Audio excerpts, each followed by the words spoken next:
अस्सलाम वालेकुम viewers, welcome to our channel study law with K girls.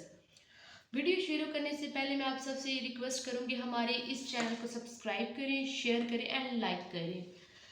तो आप ये देख लें, बोर्ड पे टॉपिक का नाम लिखा हुआ है demand of right of preemption. इस टॉपिक पे जाने से पहले आपको इस बात का पता होना चाहिए प्रीएम्पशन क्या है। प्रीएम्पशन पे एक पूरा लेक्चर के प्रीएम्पशन क्या होता है, who can claim the right of preemption, इस पे पूरा लेक्चर हमारे यूट्यूब चैनल पे अपलोड है। काइंडली आप उसको पहले चेक कर लें। उसको चेक करने के बाद, उसको समझने के बाद ही आपको इस टॉपिक की समझ आएगी, ठीक है। लेकिन बेसिकली मैं आपको थोड़ा सा बता दूं कि प्रीएम्पशन होता क्या है।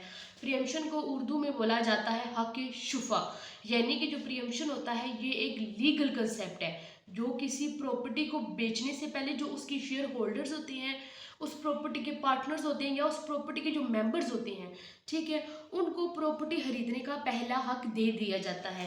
यानी कि जो प्रीएम्पशन एक्ट 1991 है ना, वो जो बंदा प्रॉपर्टी बेच रहा है ना उसको बाउंड कर रहा है कि भाई तुम प्रॉपर्टी जब बेचोगे तो सबसे पहले उन तीन बंदों को बेचोगे। वो तीन बंदे कौन से हैं? शाफी शरीक, शाफी खलीद और शाफी जार, ठीक है। उनको बेचोगे, उन तीनों के बाद अगर तुम बेचना चाहोगे तो फिर जाके किसी चौथे बंदे को बेच सकते हो या बेचने का कह सकते हो, अदरवाइज तुम्हें बाउंड कर देता है ये प्रीएम्पशन एक्ट बेचने वाले बंदे को, ठीक है।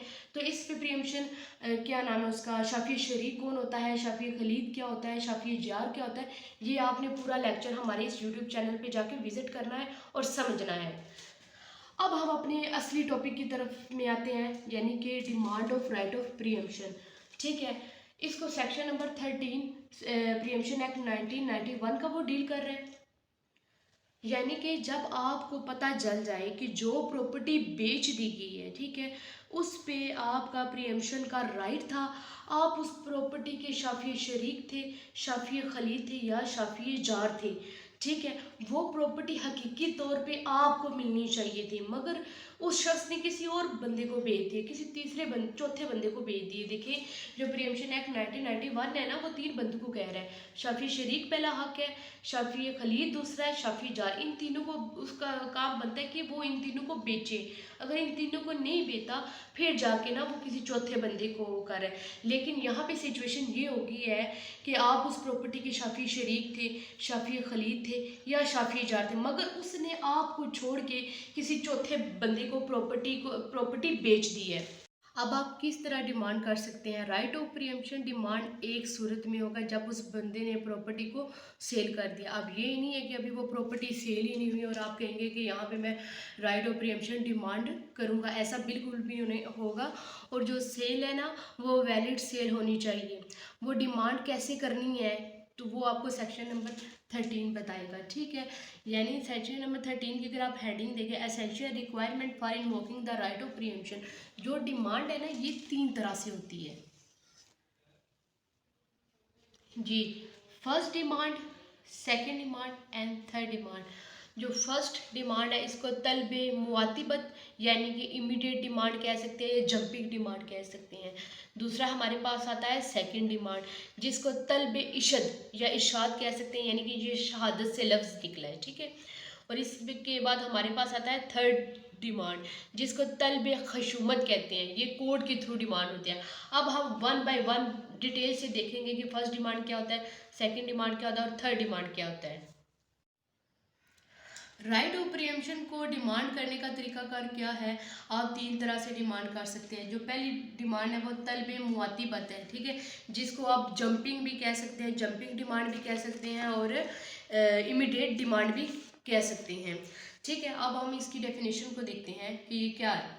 इन सिटिंग और मीटिंग, मजलिस में अगर आप बैठे हुए हैं, in which he has come to know the sale declaring his attention to exercise the right of preemption, यानी कि अगर आप दोस्तों के साथ या किसी के साथ भी आप मजलिस किसी में बैठे हैं, यानी कि पता है एक पंचायत सिस्टम ही होता है, ये भी हो सकता है कि आप किसी पंचायत में बैठे हैं या किसी मजलिस में बैठे हैं, तो वहाँ पे आपको ये बात पता चलती है कि जिस प्रॉपर्टी में आप शाफी शरीक है, शाफी खलीद है या शाफी जार है, वो प्रॉपर्टी उस बंदे ने तो चौथे बंदे को बेच दी है, यानी किसी और को बेच दी है। तो आप वहाँ पे हैरानगी का इजहार करते हैं, अबे भाई ये कैसे हो सकता है, उस प्रॉपर्टी में तो मैं शाफी शरीक था, मैं शाफी खलीद था, मैं शाफी जार है, ये कैसे हो सकता है कि वो किसी और को ये प्रॉपर्टी बेच दे। यानी कि तलब मुअत्तबत तब इम्प्लीमेंट होती है जब आप कम टू नो, यानी कि जब आपको पता चलता है कि वो प्रॉपर्टी बिक गई है। मैंने आगे भी आपको ये बात बोली थी कि डिमांड आप तब भी कर सकते हैं जब वो प्रॉपर्टी सेल आउट हो चुकी होगी। तो तलब मुअत्तबत में यही है, एक मेन पॉइंट इसमें यही आता है कि ये तब इम्प्लीमेंट होती है जब आपको पता चलता है कि अरे भाई जिसमें मैं शाफी शरीक था, शाफी खलीद था, शाफी जा था, वो प्रॉपर्टी तो बिक गई है, उस प्रॉपर्टी पे तो मेरा हक शुफा बनता था। तो आप उसी वक्त लोगों के बीच में इस बात को डिक्लेयर कर देते हैं, इस बात का ऐलान कर देते हैं कि यहाँ पे मेरा हक शुफा का राइट बनता था और मैं हक शुफा का राइट इस्तेमाल करूँगा। इसको बोलते हैं तलब मुअत्तबत। यानी सिंपल मैं बात बताऊँ, अगर आप किसी मजलिस में बैठे हैं, किसी के साथ बैठे हैं, मैक्सिमम 4 से 5 बंदे होने चाहिए, ठीक है, या किसी पंचायत में बैठे हैं और एकदम वहाँ पे कहता है, फला बंदा कहता है कि यार तुम एक प्रॉपर्टी थी, इसमें तुमको ओनर थे, हमको ओनर की मिसाल ले लेते हैं शाफी शरीफ की, तुमको ओनर थे, ठीक है, इस बंदे ने प्रॉपर्टी तो यहाँ पे डी को बेच दी है, अचानक आपको ये बात पता चलती है, तब वहाँ पे आप शौक लिए एक जंप करते हैं, वहाँ पे हैरानगी का इजहार करते हैं, अरे भाई इसमें को ओनर तो मैं था, अगर उसने ये प्रॉपर्टी बेचनी थी तो उसको मुझे कहना चाहिए था, वो डी को बेच ही नहीं सकता, ठीक है। वहाँ पे आप 3-4 बंदों के बीच में ये ऐलान कर देते हो, भाई ये सुन लो, ये बात हुई है, मेरा यहाँ पे राइट ऑफ प्रियम्पशन बनता था और मैं इस राइट को इस्तेमाल करूँगा। ये होता है तलब मुअत्तबत, जिसको फर्स्ट डिमांड भी कहा गया है। और एक और बात, जब भी आप तलब मुअत्तबत को डिक्लेयर करते हैं, ऐलान करते हैं ना, तो इस चीज़ को आपने जहन नशीन करनी है कि वो लोग इस चीज़ को मानेंगे कि वो अपने होश व हवास में ये बात बोल रहा था। ये नहीं है कि आप नशे में धुन थे या कुछ भी ऐसा सीन था तो आप वहाँ पे ऐलान कर देते हैं तो बाद में कोई ऐसी सिचुएशन हो, नहीं, वहाँ पे लोग इस चीज़ की, वहाँ पे जो लोग बैठे होंगे ना, वो इस चीज़ को मानेंगे कि जी बंदे ने होश हवास में ये ऐलान किया कि मैं अपना राइट ऑफ प्रियम्पशन है इसको क्लेम करूँगा। फर्स्ट डिमांड करने के लिए ना आपको कुछ कंडीशंस का भी पता होना चाहिए। यानी कि एक तो आप ये पॉइंट अपने पेपर में भी लिख सकते हैं, इससे आपका ये टॉपिक बहुत मज़ीद क्लियर होगा और चेक करने वाले बंदे को भी अच्छे तरीके से पता चलेगा, इवन कि आपकी जो अपनी नॉलेज है इसमें भी इजाफा होगा, ठीक है। आप यहाँ पे लिख सकते हैं condition for making first demand, यानी कि ऐसी कौन सी कंडीशन है जबकि आपकी जो फर्स्ट डिमांड बन सकती है। Time in knowledge of seller, यानी कि आपको टाइम भी पता चल जाना चाहिए कि भाई मेरी जिस प्रॉपर्टी में मैं शफी शरीक था, शफी खलीद था, वो शफी जा रहा है, वो सेल हो चुकी है। और ये बात जहन में रखिएगा, दूसरा पॉइंट जो मेन पॉइंट है इसका फर्स्ट डिमांड का, कंप्लीशन ऑफ सेल, यानी कि वो बिल्कुल सेल कंप्लीट हो चुकी हो। ये नहीं है कि अभी वो सेल हाफ में थी तो आपने उस पर कह दिया कि यहाँ पे मेरी डिमांड बन रही है, वो इसका मेन पॉइंट है कंप्लीशन ऑफ सेल।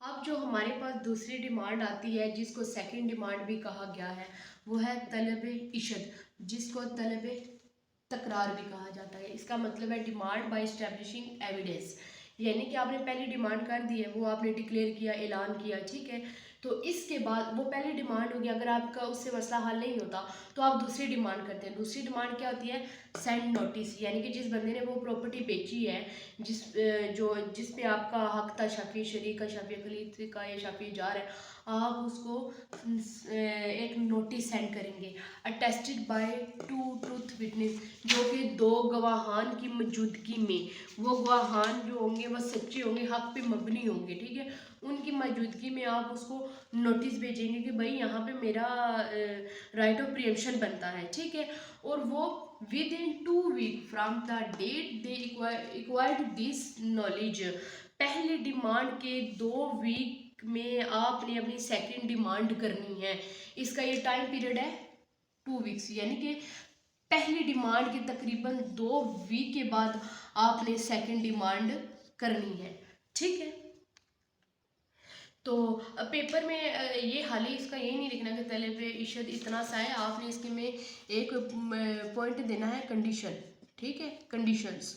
कंडीशंस आपके पास पहले क्या होनी चाहिए कि आपने सेकंड जब भी तलब इशद करनी है तो उसको नोटिस भेजना है, और दूसरी कंडीशन आपने उसमें ये बतानी है कि अटैचेस टू ट्रुथ विटनेस होनी चाहिए, और इसमें टाइमली भी होना चाहिए कि टाइमली नोटिस भी भेजना है। आपने ये 3 कंडीशन भी लाजमी है। जब ये 3 कंडीशन होंगी पूरी, तभी जाके आप कह सकते हैं कि मैंने तलब इशद किया है, यानी कि सेकंड डिमांड की है। किसके लिए? राइट ऑफ प्रीएम्पशन के लिए। अब हमारे पास आती है थर्ड डिमांड, जिसको बोलते हैं तलब खसूमत, यानी कि थ्रू कोर्ट। हमने पहली डिमांड में देखा था कि वो खुद डिक्लेयर कर रहा है, दूसरी में देखा था वो नोटिस भेज रहा है, टू विटनेस के साथ भेज रहे हैं, और पहली डिमांड के 2 हफ्तों के बाद भेज रहा है।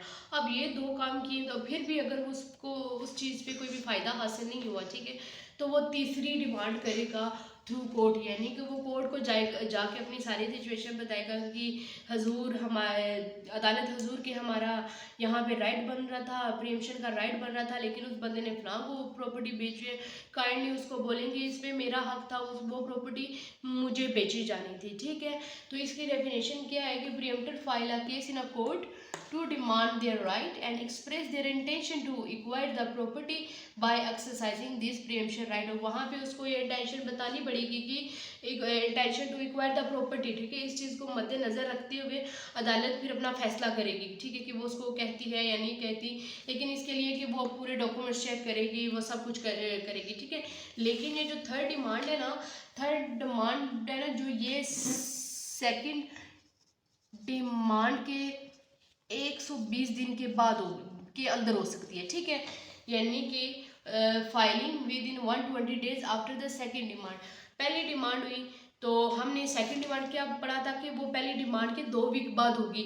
अब ये जो तीसरी डिमांड है तलब खसूमत, ये तकरीबन दूसरी डिमांड के 120 दिन के अंदर अंदर होगी, ठीक है।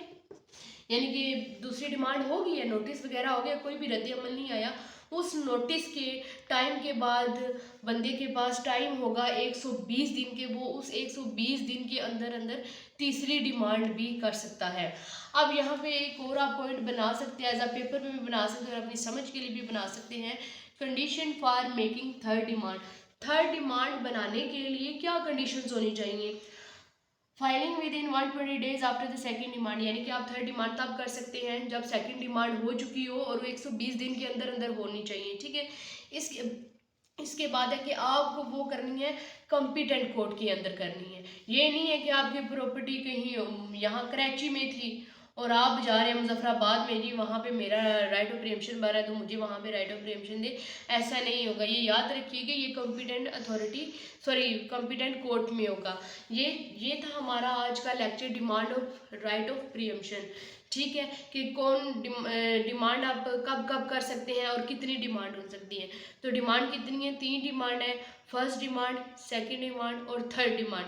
मैं उम्मीद करती हूँ कि आज का ये जो हमारा लेक्चर था ये आपको समझ आया होगा। आपसे अपनी नेक्स्ट वीडियो